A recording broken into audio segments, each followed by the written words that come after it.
Class 11th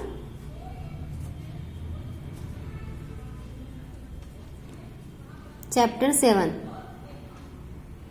प्राणियों का संरचनात्मक संगठन।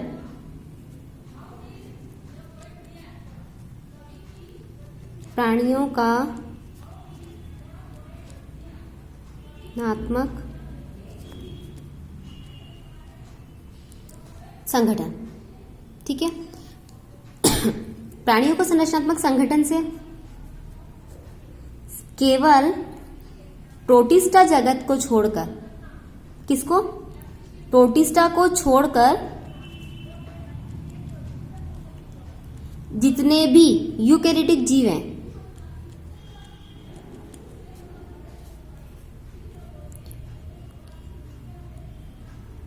जितने भी यूकेरियोटिक जीव, किसको छोड़कर?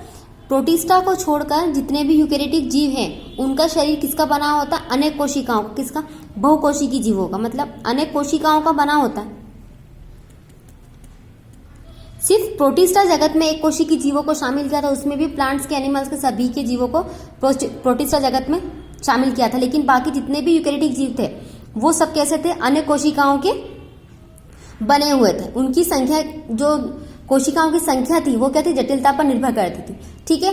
और इन सभी कोशिकाओं के अपने अलग अलग भिन्न भिन्न कार्य होते थे, विशिष्ट रूप से भिन्न रहते थे, उनके कार्य भी भिन्न रहते थे। इसकी डेफिनेशन अब, और इसी के आधार पर प्राणियों का संरचनात्मक संगठन, तो इसी के आधार पर हम क्या करेंगे?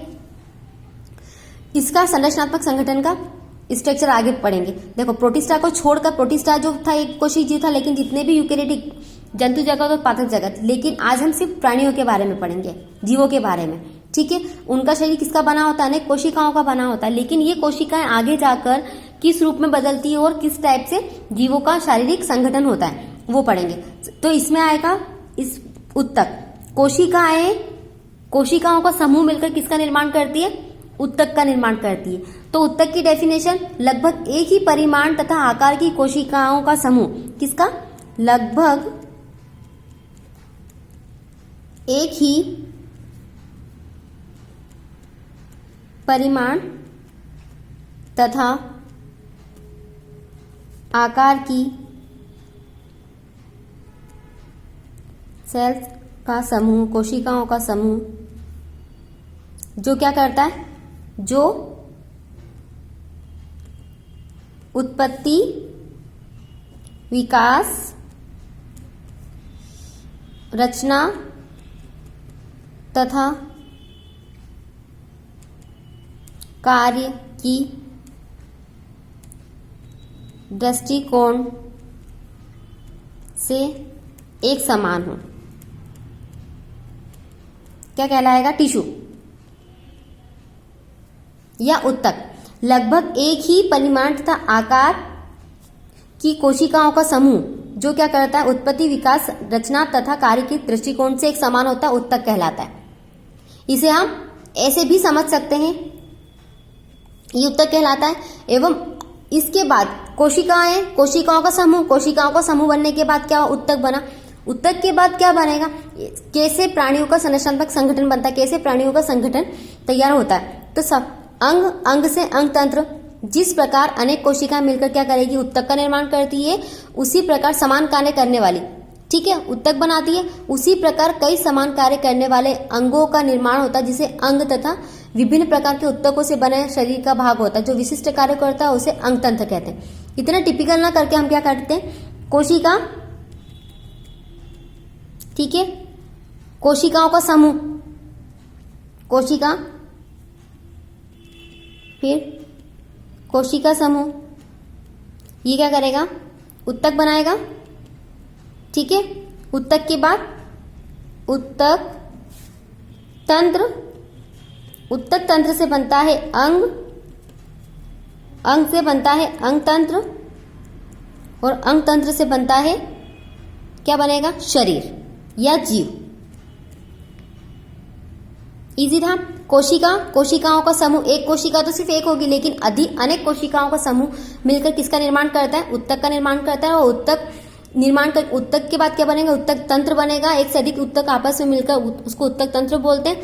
और फिर अंग बनेगा, अंग के बाद जो होगा कई समान कार्य करने वाले अंग मिलकर, जैसे उत्तक एक समान कार्य करने वाले उत्तक मिलकर उत्तक तंत्र का निर्माण करते हैं, और उसी प्रकार उत्तक तंत्र के बाद अंग का निर्माण होगा।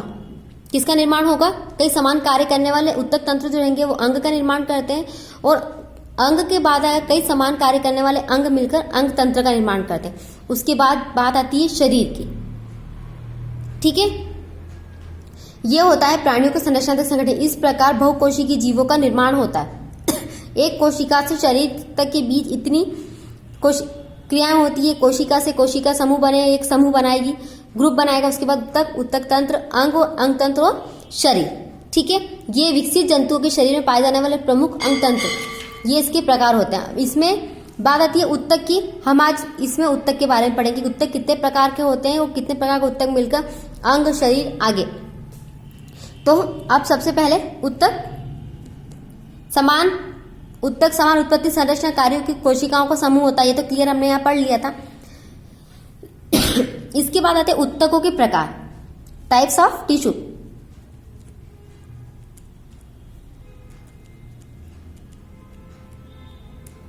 ठीक है, उत्तक कितने प्रकार के होते हैं? 4 प्रकार के होते हैं। पहला उपकला उत्तक,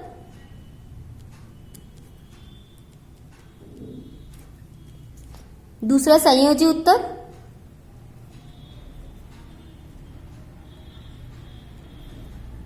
तीसरा पेशी उत्तक,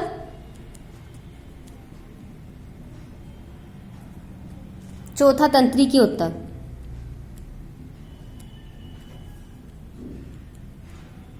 ठीक है, पहला उपकला उत्तक, दूसरा संयोजी उत्तक, तीसरा पेशी उत्तक और तंत्रिकी उत्तक।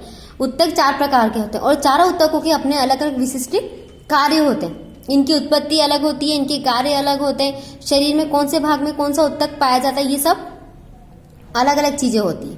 ठीक है, अब सबसे पहली बात आती है उपकला उत्तक की। उपकला उत्तक जो रहता है वो जंतु शरीर की बाहरी भीति तथा स्वतंत्र सतह पर पाया जाने वाला उत्तक होता है। ये जो उपकला उत्तक जो होता है वो कैसा होता है कि सबसे बाहरी सतह जो होती है हमारी बॉडी की स्वतंत्र रूप से उस पर पाया जाता है। इसको इपीथीलियम उत्तक भी कहा जाता है। ठीक है, इसकी कोशिकाएं आपस में क्या होती है, बिल्कुल सटी हुई रहती है, चिपकी हुई रहती है, और इसकी उत्पत्ति जो रहती है वो तीनों भ्रूण की तीनों स्तरों से होती है, एपिडर्मल से, एक्टोडर्मल से और मेसोडर्मल से होती है। ठीक है, इसकी उत्पत्ति। और ये क्या होता है, जैसे इसकी स्थिति क्या होगी, आहरनाल की बाहरी सतह, आहरनाल की जो आंतरिक सतह होती है, जैसे फेफड़े आदि की सतह पर पाया जाता है। ये सिर्फ ओरली समझा रही हूं मैं, एक एक टॉपिक को अलग अलग एक्सप्लेन कर दूंगी। ठीक है, सबसे पहले उपकला संयोजी उत्तक जो होता है, जो 2 उत्तक को जोड़ने का काम करता है। पेशी उत्तक है ना, जो पेशियों में पाया जाता है। तंत्रिकी उत्तक जो बोन्स वगैरह में पाया जाएगा। ठीक है, तंत्रिका जैसे तंत्रिका हमारे शरीर में होती है, पेशी उत्तक। इस टाइप से अलग अलग उत्तक होते हैं और इनके अलग अलग फंक्शंस होते हैं। नेक्स्ट क्लास में पढ़ेंगे। ठीक है।